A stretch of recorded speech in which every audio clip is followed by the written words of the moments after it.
নমস্কার বন্ধুরা, সবাই স্বাগতম আমার নতুন একটি ভিডিও তৈরিতে। আমি তোমাদের ক্লাস 12-এর যে বাংলা যে তোমাদের বইটা রয়েছে, বাংলা যে তোমাদের গ্রামার রয়েছে, অর্থাৎ বাংলা সাহিত্যের ইতিহাসের গ্রামার না, তোমাদের বাংলা সাহিত্যের ইতিহাসে তোমাদের যা কিছু রয়েছে, তোমাদের বড়মান, তোমাদের যে গ্রামার, ধ্বনিতত্ত্ব, ঠিক আছে, ছন্দ, সবগুলি আমি তোমাদের এই ভিডিওতে কভার করব, ঠিক আছে। আরেকটা ভিডিও তোমাদের বাংলা সাহিত্যের একের মান যে রয়েছে সবগুলি আমি তোমাদের নিয়ে আসবো, মোটামুটি 100-র উপরে একের মান রয়েছে। তোমরা অবশ্যই ভিডিওটা ভালোভাবে দেখবে।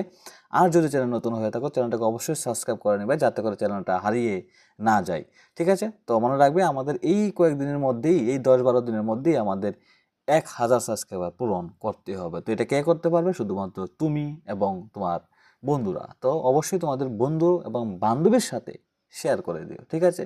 তো এখন সব কিছু বাদ দিয়ে পড়া খেলো, ঠিক আছে। তো চলো এখন আমরা দেরি না করে ভিডিওটা শুরু করি। তো দেখো, বাংলা গদ্যের বিকাশে ফোর্ট উইলিয়াম কলেজ এবং লেখক গোষ্ঠীর অবদান উল্লেখ করো। খুবই খুবই খুবই ইম্পর্টেন্ট কোয়েশ্চেন, তোমরা আনসারটা এখান থেকে দেখে নিতে পারো, ঠিক আছে।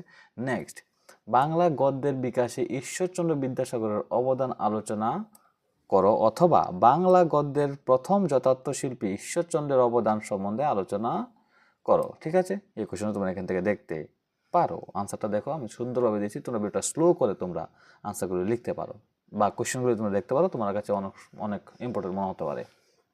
এগুলি আসলে অনেক ইম্পর্টেন্ট। বাংলা কাব্যে মধুসূদনের অবদান বা মধুসূদন দত্তের অবদান বা মাইকেল মধুসূদন দত্তের অবদান, বাংলা সাহিত্যে মাইকেল মধুসূদন দত্তের অবদান আলোচনা করো। খুবই ইম্পর্টেন্ট, প্রথম 3টা কোশ্চেন খুবই ইম্পর্টেন্ট। তারপর দেখো, বাংলা কাব্য সাহিত্যে বিহারীলাল চক্রবর্তীর অবদান, বিহারীলাল চক্রবর্তীর কাব্য চর্চার পরিচয় দাও, গীতিকাব্য হিসাবে বিহারীলাল চক্রবর্তীর আলোচনা করো, ঠিক আছে। এই বিহারীলাল চক্রবর্তী এত ইম্পর্টেন্ট না, কারণ তোমাদের সামনের বার এটা এসে গিয়েছিল মনে হয়, দ্বিজেন্দ্র লাল বিহারীলাল মনে হয় তোমাদের এসেছিল, ঠিক আছে। তো দেখো, দীনবন্ধু মিত্র তোমাদের খুবই ইম্পর্টেন্ট, তোমরা এখান থেকে দেখে নিও আনসারটা, ঠিক আছে। তারপর দেখো, আবার মাইকেল মধুসূদন দত্ত রয়েছে, নাটকে তানের অবদান, ঠিক আছে। তারপর বাংলা নাট্য সাহিত্যে রবীন্দ্রনাথ ঠাকুরের অবদান, এটা আসার চান্স রয়েছে এবার, ঠিক আছে। বাংলা নাট্য সাহিত্যে বিজন ভট্টাচার্যের অবদান, এটা খুবই ইম্পর্টেন্ট, ঠিক আছে, তোমরা দেখতে পারো এখান থেকে, ঠিক আছে। তারপর দেখো, তোমার ধ্বনিতত্ত্ব, স্বরভক্তি কাকে বলে বা বিপর্যয় কাকে বলে, এখান থেকে কাকে বলে উদাহরণ 3 নম্বর আসবে তোমাদের। ধ্বনি বিপর্যয় কাকে বলে উদাহরণ, উপনিহিতি কাকে বলে উদাহরণ, অবিশ্রুতি, সমীভবন বা সমীকরণ, আশিকীভবন, বৈষম্যভবন, ধ্বনিলুপ, ঠিক আছে। সবগুলো এখানে দিয়েছে, তোমরা খুব সুন্দরভাবে এগুলো স্ক্রিনশট দিয়ে রাখতে পারো। দেখো, তোমাদের ছন্দ, তোমাদের আগের বার অক্ষরবৃত্ত এসেছে, তো তাহলে তোমাদের দুইটা রয়েছে, একটা হচ্ছে স্বরবৃত্ত ছন্দ আর দলবৃত্ত ছন্দ তার বৈশিষ্ট্য, আর একটা হচ্ছে কলাবৃত্ত ছন্দ বা ধ্বনি প্রধান ছন্দ, তার বৈশিষ্ট্য আলোচনা করো, ঠিক আছে। মনে রাখবে, তোমাদের এই ধ্বনি প্রধান বা কলাবৃত্ত ছন্দকে আবার মাত্রাবৃত্ত ছন্দ বলা হয়। পরীক্ষায় এটা এই মাত্রাবৃত্তটা বেশি লেখা আসে, তাহলে তোমরা এটা মনে রাখবে, ঠিক আছে।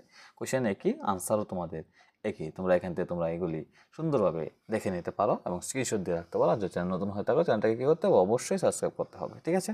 চলো, ভিডিওটা এত বন্ধু, নমস্কার এবং ধন্যবাদ সবাইকে।